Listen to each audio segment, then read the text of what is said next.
नमस्कार संगीतप्रेमींनो. प्रारंभिक परीक्षेचा संपूर्ण अभ्यासक्रम आपण मागच्या व्हिडिओमध्ये कंप्लीट केला आहे. तर आता प्रारंभिक परीक्षा कशी घेतली जाते, काय काय विचारतील आणि तुम्हाला काय काय उत्तरं द्यायची आहेत या संदर्भात मी आजचा हा महत्त्वाचा व्हिडिओ आपल्याला घेणार आहे. तर त्याची सुरुवात करूया. पण त्याआधी मी प्रारंभिक परीक्षेचा सिलेबस तुम्हाला वाचून दाखवते. एकूण 50 मार्कांची ही परीक्षा असेल. एकूण 50 मार्कांची. तर त्यासाठी त्यांनी काय काय सांगितलं हे मी तुम्हाला वाचून दाखवते. हिंदीमध्ये आहे, इस परीक्षा में स्वर और ताल से परिचित होना तथा उसका क्रियात्मक संगीत में साधारण प्रयोग करना विद्यार्थी से अपेक्षित है. इस परीक्षा के लिए शास्त्रीय ज्ञान की जांच क्रियात्मक के समय मौखिक रूप में की जाएगी. आता तुम्हाला व्याख्या काय विचारतील तर पाठ्यक्रमामध्ये दिल्याप्रमाणे थाट, स्वर, समय, वादी, संवादी, आरोह, अवरोह, पकड, आवर्तन, राग, जाती, मी ते सगळं तुमचं घेणारच आहे. तर त्याप्रमाणे हे सगळे विचारतील. तुम्हाला यावर्षी सिलेबसला 3 ताल आहेत, म्हणजे त्रिताल आहे, केरवा आहे आणि दादरा आहे. त्या तिन्ही तालाची संपूर्ण माहिती वगैरे मी आता पुढे व्हिडिओमध्ये तुमची घेणारच आहे. तर क्रियात्मकमध्ये तुम्हाला स्वर ज्ञान, शुद्ध स्वर, अलग अलग तथा सरल समुदाय में गाना, बजाना और पहचानना, निम्नलिखित स्वर अलंकारों से प्रारंभिक परिचय. आता अलंकार यावर्षी तुम्हाला कुठचे असतील तर सारे ग म प ध नि सा सा नि ध प म ग रे सा तो एक असेल. सारे ग रे ग म प तो एक असेल. सारे ग म रे ग म प ध तो एक असेल. सारे ग रे ग म तो एक असेल. परत सा ग रे म ग प तो एक असेल. आणि शेवटचा सा रे ग रे सा रे ग म ग रे सा. तर हे सगळे अलंकार आपण घेणार आहोत. मी आत्ता तुम्हाला साधारण यावर्षी तुम्हाला 6 अलंकार आहेत. तर आत्ता साधारण तुम्हाला सिलेबस हे करून दाखवते. त्यानंतर ज्ञानमध्ये निम्नलिखित रागों में एक एक बंदिश या गत, स्वर, तालबद्ध, गाना और बजाना आहे. त्यामध्ये तुम्हाला यावर्षीसाठी दुर्गा, काफी, खमाज, भीमपलास, बागेश्री, भूप आणि देस, इन सभी रागों के आरोह, अवरोह और पकड़, गाना, बजाना तथा सरल स्वर समुदाय से राग पहचानना, इतकं यावर्षी तुम्हाला आहे. तर याप्रमाणे मी तुम्हाला सुरुवातीला कशा पद्धतीने परीक्षा म्हटलं की काय होतं, अनेक विद्यार्थ्यांच्या मनात प्रश्न येतो की नेमकं काय विचारतील आणि कशा पद्धतीने त्याचं उत्तर द्यायचं. आजच्या व्हिडिओमध्ये मी तुम्हाला प्रारंभिकची परीक्षा एकदम सोप्या आणि स्पष्ट आणि विद्यार्थ्यांच्या दृष्टीने पूर्ण समजावून सांगणार आहे. हा व्हिडिओ शेवटपर्यंत पाहिलात तर परीक्षेची भीती नक्कीच कमी होईल आणि आत्मविश्वाससुद्धा वाढेल. तर बघा, सुरुवातीला परीक्षेला तुम्ही गेल्यानंतर प्रथमतः तुम्हाला म्हणजे वेगवेगळ्या पद्धतीचे प्रश्न विचारतीलच. जसं मी आता तुम्हाला सिलेबस वाचून दाखवला, काही पुढे मागे होतील. पण मी साधारण सांगते तर तुम्हाला गेल्या तुमची भीती हे करण्यासाठी डायरेक्ट तुम्हाला प्रश्न विचारतीलच असं नाही. सुरुवातीला तुमच्या आवडीची बंदिश विचारतील. तर आत्ता या सगळ्या रागांमध्ये तुम्हाला जास्तीत जास्त तुम्हाला जी चांगली बंदिश येत असेल तीच तुमच्या आवडीची बंदिश, तोच तुमचा राग, असं हे करायचं आहे. तर तुम्हाला जो राग आवडत असेल, ज्या रागाची बंदिश तुमची तालाला परफेक्ट येत असेल, अशी बंदिश तुम्ही सुरुवातीला निवडायची आहे, जेणेकरून तिथे गेल्यानंतर तुम्हाला ती आत्मविश्वासाने बंदिश म्हणता येईल आणि हळूहळू तुमची भीती पण कमी होईल. तर सुरुवातीला तुम्हाला एका रागाची बंदिश विचारतील. त्याप्रमाणे तुम्ही काय करायचं आहे, त्या रागाचा आरोह, अवरोह, पकड, सुरुवातीला तानपुऱ्यामध्ये आपला स्वर मिळवायचा आहे. जी काही आपली स्केल असेल त्याप्रमाणे तानपुऱ्यामध्ये आपला स्वर मिळवायचा आहे. घाई अजिबात करायची नाही आणि त्यानुसार आरोह, अवरोह आणि पकड सुरुवातीला गायचं आहे. ते गायल्यानंतर त्या रागाची बंदिश कोणत्या मात्रेपासून चालू आहे हे तबलजीला सांगायचे आहे, कोणता ताल आहे हे तबलजींना सांगायचं आहे आणि त्याप्रमाणे आपली बंदिश सुरू करायची आहे. संपूर्ण बंदिश गाऊन झाल्यानंतर, हा झाला पहिला टप्पा तुमच्या परीक्षेचा. संपूर्ण बंदिश गाऊन झाल्यानंतर कदाचित परीक्षक तुम्हाला अजून एखाद्या रागाची बंदिश गाशील का असं विचारतील. म्हणजे याचा अर्थ काय, तुमच्याच आवडीची परत बंदिश आली. जर तसं असेल तर तुम्ही अजून एखादी चांगली बंदिश करून ठेवा, जेणेकरून तुम्हाला ती स्टार्ट टू एंड व्यवस्थित येईल. अशी ती जी बंदिश दुसरी आहे ती पण सेम सुरुवातीच्या बंदिशीसारखीच आरोह अवरोह पकड गायचा आणि ती बंदिश गायची. आता त्यानंतर याचा अर्थ असा नाही की तुम्हाला 2च बंदिश विचारतील. कदाचित परीक्षक तुम्हाला असंही सांगतील, चल आता तू तुझ्या आवडीची गायलीस की नाही, आता माझ्या आवडीच्या एखाद्या रागाची गा बघू, असं म्हणाले तर तुम्हाला त्यासाठी तुम्हाला पूर्ण रागांच्या म्हणजे 7ही रागांच्या बंदिश चांगल्या आल्या पाहिजेत, चांगल्या गाता आल्या पाहिजेत.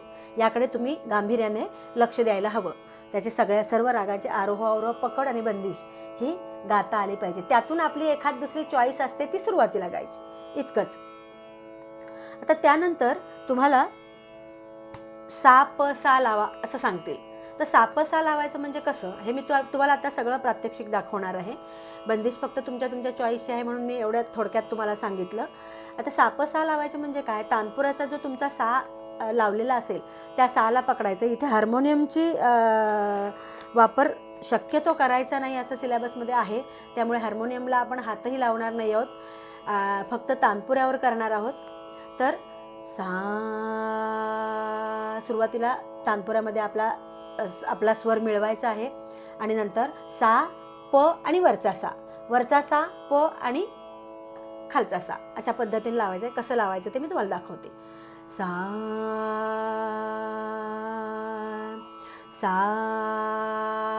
प सा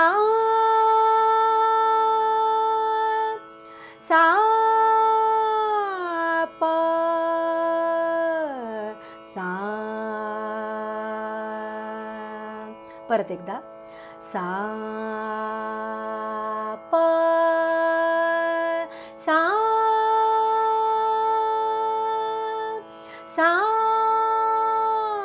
प सा.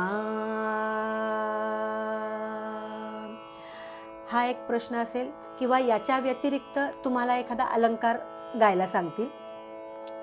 तर आता मी मगाशी सांगितल्याप्रमाणे तुम्हाला सिलेबसला यावर्षी 6 अलंकार आहेत. तर हे 6ही अलंकार मी आत्ता घेते. तर ते कशा पद्धतीने गायचे हे तुमच्या लक्षात येईल आणि त्यातला कुठचाही अलंकार समजा तुम्हाला तुमच्या आवडीचा अलंकार विचारला तर तो तुम्हाला गाता येईल, नाहीतर हे सगळे 6च्या 6 अलंकार तुम्हाला पाठ करायचे आहेत. सुरुवातीला मी पहिला अलंकार घेते. जरी तबला लावायचा नसला, ताल लावायचा नसला तरी हातांनी ताल देणं गरजेचं आहे, जेणेकरून तुम्ही तालात राहाल. सा सा रे ग म प ध नि सा सा नि ध प म ग रे सा. हा झाला पहिला अलंकार. आता दुसरा सा. प्रत्येक वेळी षड्ज तानपुराशी कनेक्ट आहे की नाही याची काळजी घ्यायची आहे, ह्याच्याकडे लक्ष द्यायचं आहे. सा सा रे ग म प ध नि सा सा नि ध प म ग रे सा. हा झाला दुसरा अलंकार. अजिबात घाई करायची नाही, शांतपणे सगळे अलंकार आपल्याला प्रॅक्टिस करायचे आहे. परीक्षेला जे परीक्षक सांगतील किंवा तुम्हाला आवडीचं सांगतील तो आपल्याला म्हणायचा आहे. आता तिसरा अलंकार आपण घेतोय. सा रे ग म प. सा सा रे ग म प ध नि सा सा नि ध प म ग रे सा. चौथा अलंकार. सा सा रे ग म प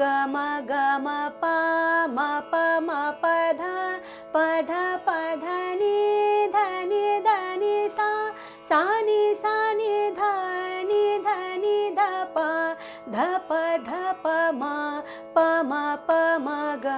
म ग रे सा. त्यानंतर पाचवा पाचवा अलंकार एक स्वर सोडून आपल्याला गायचा आहे.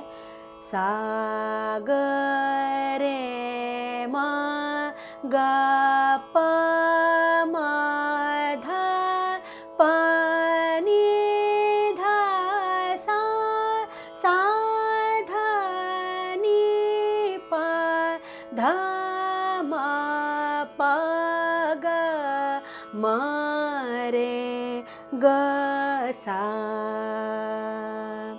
आता सहावा अलंकार एक स्वर वरती जायचं आहे, परत खाली यायचं आहे, दोन स्वर वर जायचं आहे, परत खाली जायचं आहे, तीन स्वर वरती जायचं आहे, परत खाली जायचं आहे. असं वरच्या गंधारापर्यंत आपल्याला करायचं आहे. बघा हा. सा सा रे सा सा रे ग रे सा सा रे ग म ग रे सा सा रे ग म प म ग रे सा सा रे ग म प ध प म ग रे सा सा रे ग म प ध नि ध प म ग रे सा सा रे ग म प ध नि सा नि ध प म ग रे सा सा रे ग म प ध नि सा रे सा नि ध प म ग रे सा सा रे ग म प ध नि सा रे ग रे सा नि ध प म ग रे सा. अशा प्रकारे मी हे सगळे अलंकार तुम्हाला मी आज म्हणून दाखवलेत. आता त्यानंतर आपल्याला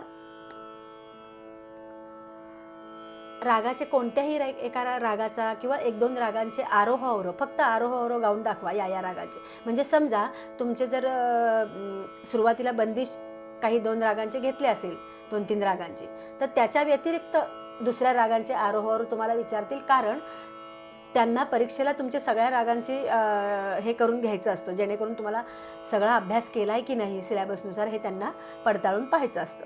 तर त्याप्रमाणे तुम्हाला एखाद्या त्यांच्या आवडीच्या रागाचा आरोह अवरोह विचारतील. तर मी आत्ता इथे सगळ्या रागांचे आरोह अवरोह तुम्हाला म्हणून दाखवणार आहे.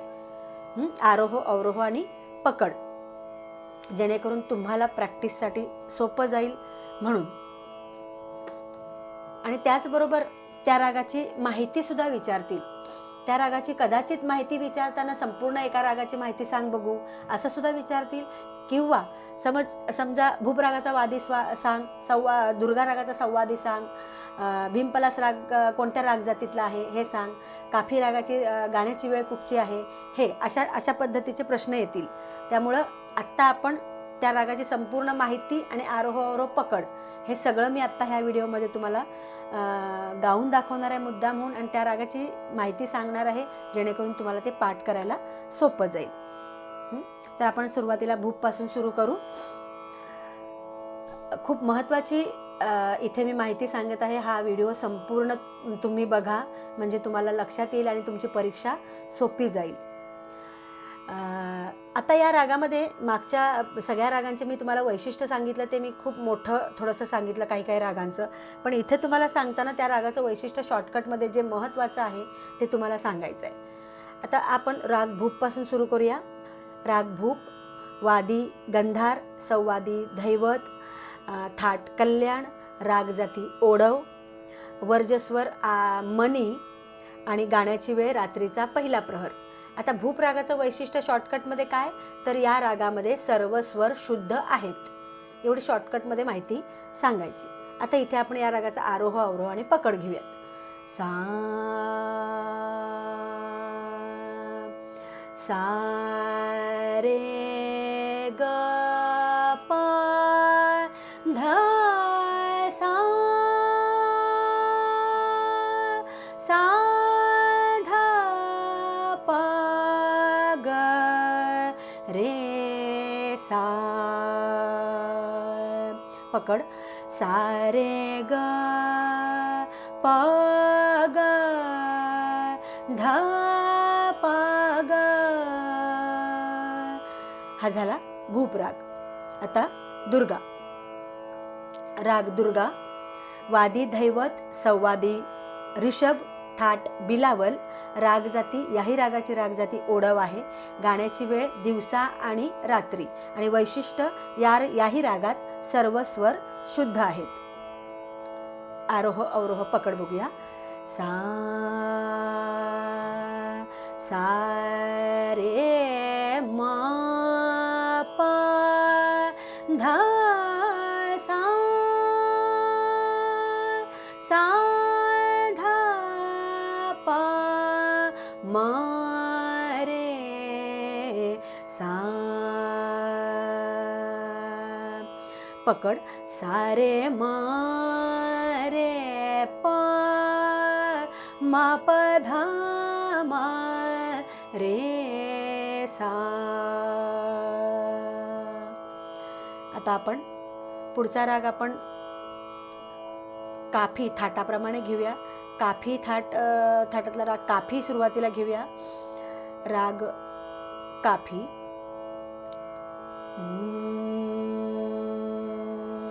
वादी पंचम, संवादी ऋषभ, थाट काफी हा मूळ राग आहे. राग जाती संपूर्ण, सगळे स्वर आहेत या रागामध्ये. आणि गान समय सायंकाळी 6 ते 9. या रागाचं वैशिष्ट्य, या रागात गंधार व निषाद कोमल आहेत आणि बाकी सर्व स्वर शुद्ध आहेत. ग आणि नी या रागामध्ये कोमल दाखवायचं आहे आपल्याला. सा सा रे ग म प ध नी सा सा नी ध प म ग रे सा. सा सा रे रे ग ग म म प. आता यानंतर आपल्याला बागेश्री घेऊयात. राग बागेश्री.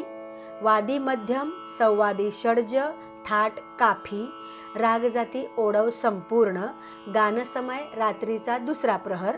आणि वैशिष्ट्य, याही रागामध्ये गंधार निषाद कोमल आहे आणि बाकी सर्व स्वर शुद्ध आहेत. आरोह अवरोह पकड. सा गनी कोमल लावायचं आहे. सा नी सा ग म ध नी सा सा नी ध म प ध म ग रे सा. पकड. सा ग म ध म ग रे सा.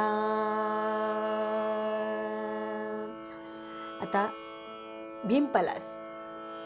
भीमपलास आपण राग घेतोय. काफी नंतर मी हे बागेश्री भीमपलास का घेतले तुम्हाला लक्षात यावं की काफी थाटातले राग आहेत, त्यामुळे गंधार निषाद या रागामध्ये, तिन्ही रागामध्ये गंधार निषाद कोमल आहे. राग भीमपलास. वादी मध्यम, संवादी षड्ज, थाट काफी. राग जाती ओडव संपूर्ण म्हणजे आरोहात 5 आणि अवरोहात 7. गाण्याची वेळ दुपारी 3 ते 6. आरोहात रे आणि ध वर्ज्य आहे.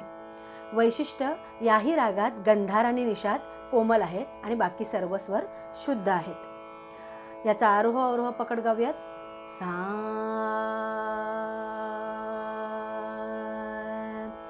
नी सा ग म प नी सा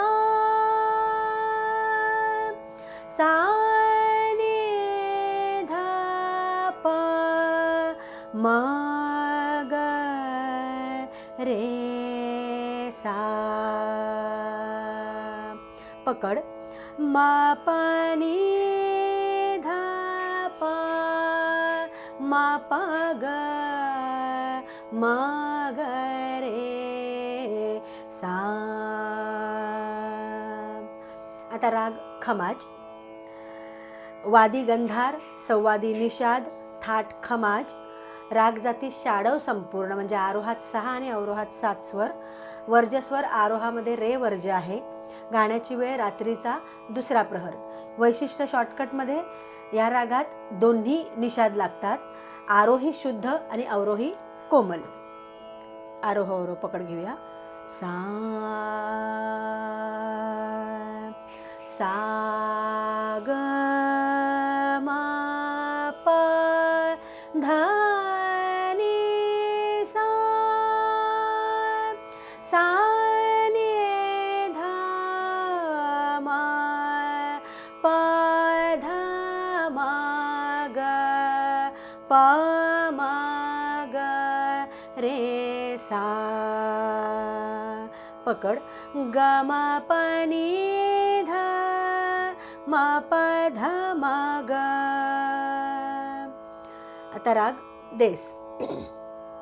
वादी पंचम, संवादी ऋषभ, थाट खमाज. राग जाती ओढव संपूर्ण आरोहात 5 आणि अवरोहात 7 स्वर. वर्जस्वर आरोहामध्ये गंधार आणि दैवत वर्ज आहे. गाण्याची वेळ रात्रीचा दुसरा प्रहर. वैशिष्ट्य याही रागामध्ये दोन्ही निषाद आहेत. आरोही शुद्ध आणि अवरोही कोमल. आरोह अवरोह पकड. सा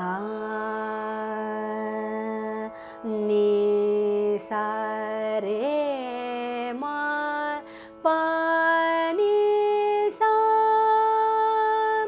सा नि ध प म ग रे प म ग रे ग नि सा रे म प नि ध प म ग रे ग नि सा.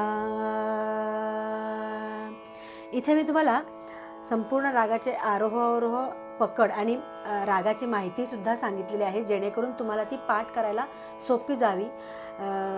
व्हिडिओ थोडा मोठा होईल पण तो फायद्याचा आहे हे लक्षात असू द्या. यानंतर आपल्याला राग ओळखा हा प्रश्न असेल. प्रश्न वर खाली होतील परीक्षकांच्या याच्यानुसार, पण मी साधारण तुम्हाला सांगते की राग ओळखा. राग ओळखामध्ये आता हे आरोह अवरोह पकड जे आपण घेतले ते जर तुम्हाला पाठ असतील सगळे तर तुम्हाला राग ओळखा सोपं जाईल. मी साधारण एखाद दुसरं उदाहरण देते तुम्हाला रागांचं. कदाचित पहिलीच परीक्षा आहे म्हणून तुम्हाला आरोह अवरोहाने तुम्हाला राग ओळखा विचारतील. कदाचित आकारात विचारतील, कदाचित स्वरात विचारतील. तर मी तुमच्या स्वरात पण घेते आणि आकारात पण दुसरा एखादा राग घेते. तर सुरुवातीला आपण मी रागाचं नाव मुद्दा म्हणून सुरुवातीला तुम्हाला सांगते. तर दुर्गा राग. साधारण दुर्गा राग कसा असेल. मग राग ओळखायचं म्हणजे काय करायचं, किती स्वर घेतले गेले याकडे लक्ष द्यायचं, कशा पद्धतीने स्वर घेतले गेले याकडे लक्ष द्यायचं म्हणजे तुम्हाला तो राग चटकन ओळखता येईल. म्हणजे समजा परीक्षकांनी अजून त्यात काही ॲड केलं तरी ते त्या रागाच्या चलनावर येतात हे विसरू नका. तर राग दुर्गाचं मी घेते, स्वरात घेते सुरुवातीला. सा सा रे म रे प म प ध म रे सा ध सा सा रे म प ध सा ध म रे. अशा प्रकारे थोडंसं पकड, थोडंसं आरोह अवरोहातलं थोडंसं अशा पद्धतीने ते तुम्हाला घेतील. तर दुसरा एक राग मी तुम्हाला आकारात गाऊन दाखवते. तो आपण बागेश्री घेऊया. सा आ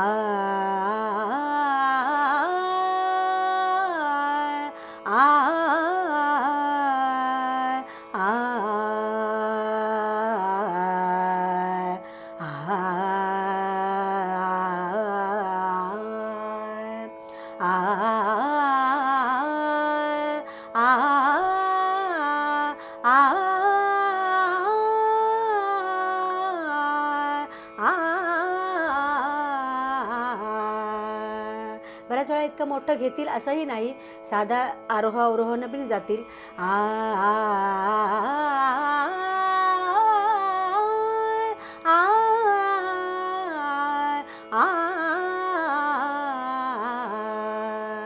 अशा तऱ्हेने सगळ्या रागांचे आरोह अवरोह तुम्हाला विचारतील. तर सगळ्या रागांचे आरोह अवरोह पाठ करा म्हणजे तुम्हाला हा प्रश्न सोपा जाईल. राग ओळखा. आता आपण स्वर स्वर पहचानना, स्वर ओळखा हा स्वर घेऊया, प्रश्न घेऊया. स्वर ओळखा म्हणजे काय करतील तुम्हाला ते? एक स्वर, दोन स्वर, तीन स्वर आकारात गाऊन दाखवतील आणि ते तुम्हाला ओळखायचे आहेत. उदाहरण सांगते. सा सा, मी पहिला सा लावला आणि त्यानंतर दोन स्वर तुम्हाला घेतले. सा,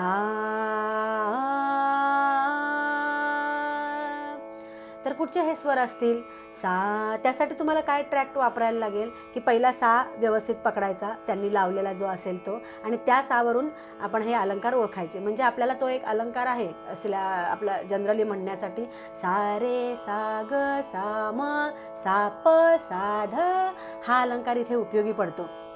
म्हणजे परीक्षक मधला कुठलाही स्वर लावतात तो ओळखण्यासाठी, सुरुवातीचा स्वर तुम्हाला ओळखू आला की मग पुढचे स्वर ओळखण्यास मदत होते, म्हणून तो अलंकार जास्त फायद्याचा आहे या ह्याच्यासाठी, प्रश्नासाठी. तर सा,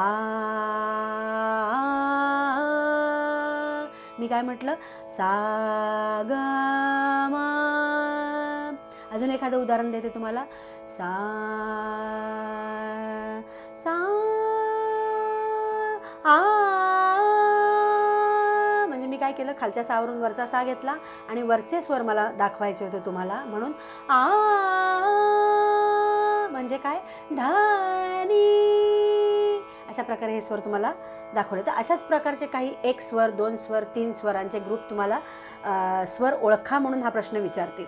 तर तुम्ही व्यवस्थित कॉन्सन्ट्रेशन करून तानपुराचा सा पकडून तो स्वर कुठचा असेल याचा अंदाज घेऊन मग तुम्हाला ते उत्तर सांगायचं आहे. आता पुढे तुम्हाला विचारलं जाईल, तुम्हाला जे ताल आहेत यावर्षी 3 ताल आहेत, त्या तालापैकी त्या तालांपैकी कोणताही ताल तुम्हाला विचारला जाईल. तर मी तुम्हाला तिन्ही ताल घेते. आत्ता तिन्ही तालांची माहिती घेते. सुरुवातीला आपण केरवा घेऊयात. ताल केरवा. केरवा हा ताल 8 मात्रांचा सुद्धा असतो आणि 4 मात्रांचा सुद्धा असतो. आपण 4 मात्रांचा घेणार आहोत. ताल केरवा, मात्रा 4, टाळी पहिल्या मात्रेवर, सम पहिल्या मात्रेवर, काल तिसऱ्या मात्रेवर आणि खंड 2-2 मात्रांचे. हा ताल भावगीत, भक्तिगीत, चित्रपटगीत, नाट्यगीत इत्यादीसाठी हा ताल आपल्याला वापरला जातो. तर सुरुवातीला मी घेते. सुरुवातीला अंकाने बघा. 1, 2, 3, 4 म्हणजे पहिल्या मात्रेवर टाळी, सम पण पहिल्या मात्रेवर आणि तिसऱ्या मात्रेवर काल, म्हणजे आपण हात बाजूला करून दाखवणे त्याला काल म्हणतात, आणि चौथी मात्रा. 1, 2, 3, 4 याचे बोल कसे आहेत? धागी नती नक्क धीना, धागी नती नक्क धीना. आता ताल दादरा. ताल दादरा, मात्रा 6, टाळी पहिल्या मात्रेवर, सम पहिल्या मात्रेवर, काल चौथ्या मात्रेवर, काल किंवा खाली चौथ्या मात्रेवर आणि खंड 2-3 मात्रांचे. सुरुवातीला अंकाने घेऊया. 1, 2, 3, 4, 5, 6. 1, 2, 3, 4, 5, 6. धा गी ना, धा ती ना, धा गी ना, धा ती ना. हा झाला दादरा. आता आपण त्रिताल घेऊयात. त्रितालचे 2 हे आहेत. एक 8 मात्रांचा त्रिताल सुद्धा वापरतात पलुस्कर पद्धतीनुसार आणि एक 16 मात्राचा त्रिताल सुद्धा वापरतात भातखंडे पद्धतीनुसार. तर सुरुवातीला आपण पलुस्कर पद्धतीनुसार 8 मात्रांचा त्रिताल पाहूयात. ताल त्रिताल, मात्रा 8, टाळी 1, 3, 7 म्हणजे पहिल्या मात्रेवर, तिसऱ्या मात्रेवर आणि 7व्या मात्रेवर, काल 5व्या मात्रेवर, खंड 4-2 मात्रांचे. बघा. 1, 2, 3, 4, 5, 6, 7, 8 अंकाने मोजून दाखवलं. आता बोलाने मोजून दाखवते. धा धिन धिन धा, धा धिन धिन धा, धा तिन तिन ता, ता धिन धिन धा. परत एकदा. धा धिन धिन धा, धा धिन धिन धा, धा तिन तिन ता, ता धिन धिन धा, धा. आता भातखंडे पद्धतीनुसार आपण हा ताल बघणार आहोत. भातखंडे पद्धतीनुसार ताल त्रिताल, मात्रा 16, टाळी 1, 5, 13 मात्रेवर, सम पहिल्या मात्रेवर, काल 9व्या मात्रेवर, खंड 4-4 मात्रांचे. अंकाने बघूया. 1, 2, 3, 4, 5, 6, 7, 8, 9, 10, 11, 12, 13, 14, 15, 16 अंकाने मोजल्यावर काय होईल? तुम्हाला टाळी कोणकोणत्या मात्रेवर पडते हे लक्षात येईल, ताल कुठे पडतोय हे लक्षात येईल. तर बघा, बोल. धा धिन धिन धा, धा धिन धिन धा, धा तिन तिन ता, ता धिन धिन धा. परत एकदा बघा. धा धिन धिन धा, धा धिन धिन धा, धा तिन तिन ता, ता धिन धिन धा धा. शेवटी सम द्यायला विसरू नका. अशा प्रकारे हे यावर्षी तुम्हाला ताल आहेत, त्याची संपूर्ण माहिती आणि ताल कसे देतात हे मी तुम्हाला देऊन दाखवलं आहे. आता आपल्याला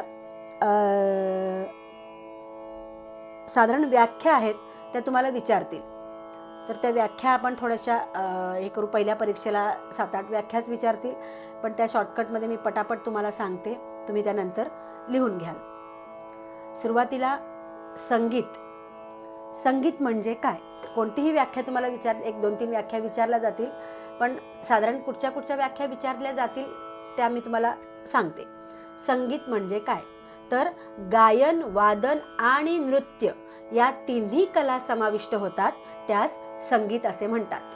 गायन, वादन आणि नृत्य या तिन्ही कला समाविष्ट होतात, त्यास संगीत असे म्हणतात. दुसरा असेल वादी. पहिलीच परीक्षा आहे त्यामुळे सोप्या व्याख्या तुम्हाला विचारल्या जातील. वादी. वादी म्हणजे काय? तर रागातील मुख्य स्वरास वादी असे म्हणतात.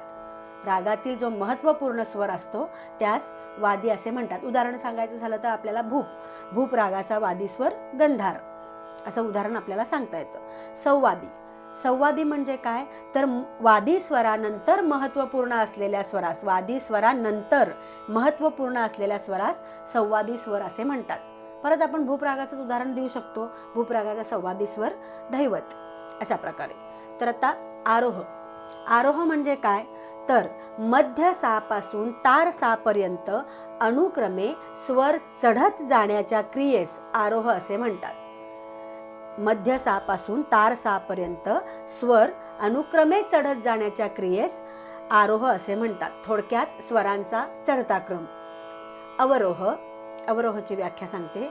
आता तार सापासून मध्य सापर्यंत अनुक्रमे स्वर उतरत येण्याच्या क्रियेस अवरोह असे म्हणतात. उदाहरणार्थ थोडक्यात स्वरांचा उतरता क्रम. आता रागजाती. तुम्हाला जे प्रश्न आहेत साधारण ते हे होतील. रागजाती. रागजाती म्हणजे काय? तर रागात येणाऱ्या स्वरांच्या संख्येनुसार रागाचे जे वर्गीकरण केले जाते त्यास रागजाती असे म्हणतात. मुख्य रागजाती 3 आहेत: ओढव, शाडव आणि संपूर्ण. आता पकड. पकड म्हणजे काय? तर ज्या छोट्याशा स्वरसमूहावरून राग चटकन ओळखता येतो त्या स्वरसमूहास पकड किंवा त्या रागाचे मुख्य अंग असे म्हटले जाते. आता अजून थोडंसं तुम्हाला सरगमगीत तुम्ही गाता, त्यामुळं सरगमगीत म्हणजे काय? तर रागात येणाऱ्या स्वरांची तालबद्ध रचना. शॉर्टकटमध्ये सांगायचं झालं तर रागात येणाऱ्या स्वरांची तालबद्ध रचना. मग लक्षणगीत म्हणजे काय? तर त्या रागाची संपूर्ण माहिती, ज्या रागाची संपूर्ण माहिती ज्या गीतामध्ये सांगितली जाते त्याला लक्षणगीत असे म्हणतात. तर तालाचा एखादा प्रश्न, खाली म्हणजे काय किंवा काल म्हणजे काय? काल म्हणजे ताल देत असताना हात बाजूला करून दाखवण्याची जी क्रिया आहे त्याला काल किंवा खाली असे म्हणतात. सम म्हणजे काय? सम म्हणजे तालाची पहिली मात्रा. सम म्हणजे तालाची पहिली मात्रा म्हणजे सम. आता अजून घेण्यासारखं म्हणजे सप्तक. सप्तक बघा. सप्तक. सप्तक म्हणजे काय? तर सा पासून नी पर्यंत जे क्षेत्र येते की ज्यात 7 स्वर शुद्ध आणि 5 स्वर विकृत असतात अशा स्वरसमूहास सप्तक असे म्हणतात. हिंदुस्थानी संगीतामध्ये मंद्र, मध्य आणि तार सप्तकांचा वापर केला जातो. आता अजून एखादं आवर्तन. तालाचाच प्रश्न आहे हा. आवर्तन. आवर्तन म्हणजे काय? तर तालाच्या पहिल्या मात्रेपासून शेवटच्या मात्रेपर्यंत जे क्षेत्र असते त्यास आवर्तन असे म्हणतात. पहिल्या मात्रेपासून शेवटच्या मात्रेपर्यंत जे क्षेत्र असते त्यास आवर्तन असे म्हणतात. तर इथेपर्यंत एवढ्या मी थोड्याशा जास्तीच्या सांगितल्या आहेत तुम्हाला, पण साधारण एवढ्या ह्या व्याख्यांपैकी कुठचीही व्याख्या तुम्हाला विचारतील. तर इथे आपला खरं तर परीक्षा कंप्लीट होईल. कदाचित तुम्हाला लक्षणगीत सरगमगीत मध्येच विचारलं जाईल, कदाचित तुम्हाला एखादं गाणं विचारलं जाईल, कुठचंही गाणं तू म्हणून दाखव भीती घालवण्यासाठी वगैरे अशा पद्धतीने. तर अशा प्रकारे तुमची परीक्षा घेतली जाईल. जर तुम्ही हा व्हिडिओ शेवटपर्यंत बघितलात तर परीक्षा देण्यासाठी तुम्हाला अजिबात घाबरण्याचं कारण नाही. अशा पद्धतीनेच तुमची छान परीक्षा घेतली जाईल आणि तुम्ही त्याची उत्तरे ठामपणे देऊ शकाल.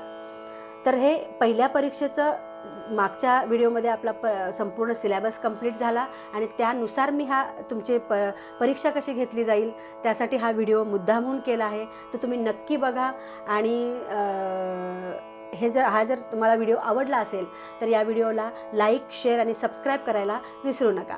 धन्यवाद.